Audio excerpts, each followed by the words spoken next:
Europe. You know, that thing Belgium is in. If you've watched the news at all lately, you cannot have missed what has been happening there. Europe's migrant crisis is getting worse by the day. A migrant crisis spiraling out of control. Hundreds of thousands of asylum seekers are risking everything. A human wave washing over Europe's southern shores. Hundreds of thousands of migrants have streamed into Europe, the largest influx there since the end of World War II. Wow, the largest since the end of World War II. And remember, millions of people back then were searching both for a better life and for the booth where it was rumoured you could slap dead Hitler.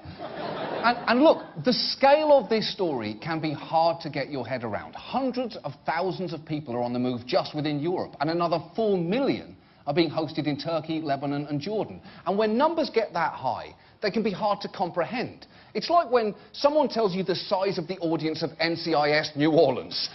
17 million people? How's that even possible?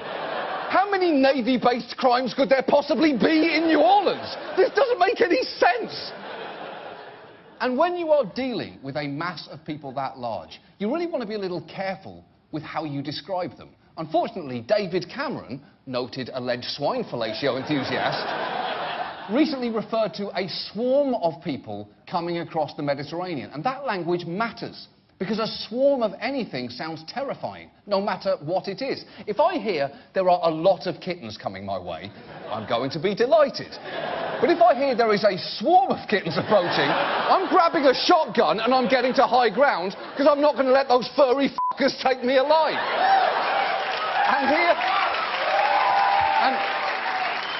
here in the US, some in the media have chosen to reduce the migrant population to one simple stereotype. A new video surfaces online showing why some are worried Europe is opening its doors to potential terrorists.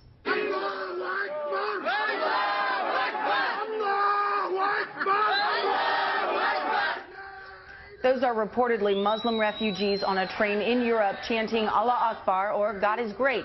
Now, to be clear, we're not saying that any of those people are terrorists or in any way affiliated with a terror group, but it does highlight just how many of these refugees who are fleeing violence in Iraq and Syria are Muslim. Okay. First, you don't get to claim that you're not calling those people terrorists when your lower third says terrorists inbound, ? If you are really not saying they're terrorists, maybe change that to something more accurate, like people take train. Or some wear hats, others less so. And second, describing that as a new video that sheds light on the migrant crisis is a little misleading, because in researching this story, we found a version of that same video uploaded onto YouTube back in 2010, well before this migrant crisis even began. And if you are going to use misleading old footage to try and make people frightened of Muslims, why stop there? Just go the whole way and use a clip from True Lies.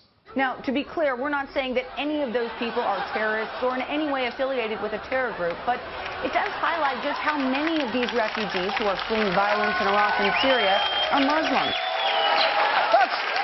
That's only about 10% more racist than what you did.